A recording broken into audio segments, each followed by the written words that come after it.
Hi friends, welcome to Kamadhenu Akshayam. நம்ம இன்னைக்கு பார்க்க போகிறது சூப்பரான ஒரு ஸ்வீட் ரெசிபி கலந்தப்பம்.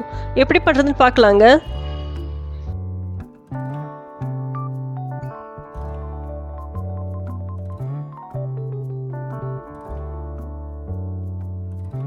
இந்த கலந்தப்பம் பண்ணுறக்கு ஒரு கப் பச்சரிசி எடுத்திருக்கேன். இந்த பச்சரிசி 2 தடவை நல்லா கழுவி எடுத்துடலாம்.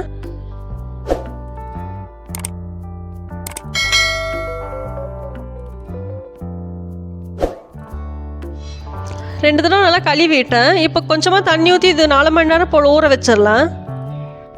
இது 4 மணி நேரம் ஊறட்டும். பச்சரிசி 4 மணி நேரம் நல்லா ஊறிடுச்சு. தண்ணியை வடிச்சிட்டு வச்சுருக்கேன். இது கூட 1/2 கப் சாதத்தை சேர்த்துடலாம். இது கூட ஒரு ஏலக்காய் சேர்த்துக்கலாம். நான் இன்றைக்கி சின்ன கப்பில் அரிசி எடுக்கிறதுனால ஒரு ஏலக்காய் தான் சேர்த்திருக்கேன். கொஞ்சம் நிறைய பச்சரிசி எடுக்கும் போது 2 ஏலக்காய் கூட சேர்த்திக்கலாம். இது கூட 1/4 டீஸ்பூன் ஜீரகம் சேர்த்துருக்கேன்.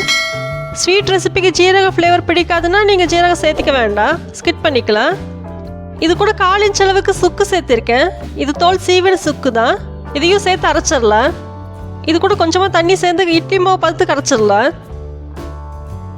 இப்போ பார்த்தீங்கன்னா மாவு அரைச்சிட்டு வந்தாச்சு. கொஞ்சம் நல்லா கெட்டியாகவே தான் இருக்குது. மாவு நல்லா கெட்டியாக இருந்துச்சுன்னா பரவாயில்ல. நம்ம வெள்ளத்தை கரைச்சி தான் இது கூட சேர்த்துக்க போகிறோம். அப்போ சரியாக இருக்கும்.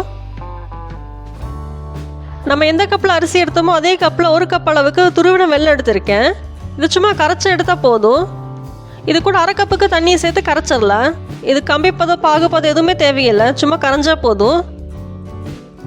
வெள்ளத்தில் நிறைய தூசு மண் இருக்கும் இல்லையா, அது ஃபில்டர் பண்ணுறதுக்காக தான் கரைக்கிறது. வெல்லம் கரைஞ்சிருச்சு, போதும். ஸ்டவ் ஆஃப் பண்ணிடலாம்.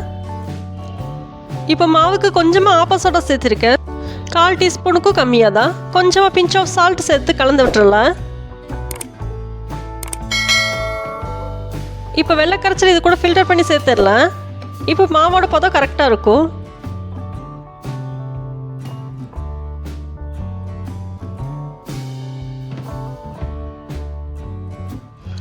இப்போ கடையில் கொஞ்சமாக தேங்காய் எண்ணெய் விட்டுறலாம். 1 டேபிள் ஸ்பூன் அளவுக்கு. எண்ணெய் கொஞ்சம் காயட்டும். இதில் தேங்காய் சின்ன சின்னதாக கட் பண்ணிவிட்டு சேர்த்து வதக்கி விட்டுறலாம். தேங்காய் லைட்டாக கலர் மாதிரி வரட்டும். நான் இன்றைக்கி தேங்காய் எண்ணெயில் வதக்கியிருக்கேன். நீங்கள் நெய் கூட சேர்த்து வதக்கிக்கலாம். தேங்காய் லைட்டாக கலர் மாறினா போதும். இல்லைன்னா தேங்காயில் இருக்க எண்ணெய் வெளியில் வந்து வெடிக்க ஆரம்பிச்சிடும். போதும். ஸ்டவ் ஆஃப் பண்ணிவிட்டு மாவில் கலந்து விட்டுறலாம். இப்போ தோசைகளை சூடு பண்ணிடலாம். கொஞ்சமாக எண்ணெய் ஸ்ப்ரெட் பண்ணி விட்டுறலாம் மேலே. தோசைகள் நல்லா சூடாயிருச்சு. எடுத்து வச்சுருந்த மாவை இது மேலே அப்ளை பண்ணிடலாம். 1 கரண்டி ஊற்றினா போதும்.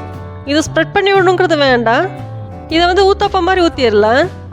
இதுக்கு மேலேயும் கொஞ்சமாக தேங்காய் எண்ணெய் அப்ளை பண்ணியிருக்கேன். சின்ன பசங்களுக்கு கொடுக்கும்போது இதுக்கு மேலே நெய் கூட அப்ளை பண்ணிடலாம். இது ஒரு பக்கம் வெந்துருச்சு. இப்போ திருப்பிடலாம். ஸ்டவ் பார்த்தீங்கன்னா சிம் டு மீடியம் ஃப்ளேமில் தான் இருக்கணும். வெல்லம் சேர்த்துருக்கனால சீக்கிரமாக கரைஞ்சிரும். இப்போ 2 பக்கம் நல்லா வெந்துருச்சு. எடுத்துடலாம். இன்னொரு கலந்தப்பமும் இதே மாதிரி ஊற்றிடலாம்.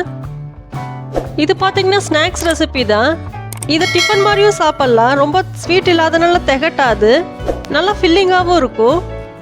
சூடாக சாப்பிடும்போது நல்லா டேஸ்ட்டாக இருக்கும். 1 கப் பச்சரிசிக்கு 1 கப் வெல்லம் சரியாக இருக்கும். திகட்டாது ஸ்வீட்டு. நம்ம கலந்தப்போ சூப்பராக ரெடி ஆயிடுச்சு. நீங்களும் இதே மாதிரி செஞ்சு சாப்பிட்டு பாருங்கள். வீடியோ பிடிச்சிருந்தா லைக் பண்ணுங்கள். காமதேனு அக்ஷயத்துக்கு சப்ஸ்கிரைப் பண்ணுங்கள். தேங்க்ஸ் ஃபார் வாட்சிங்.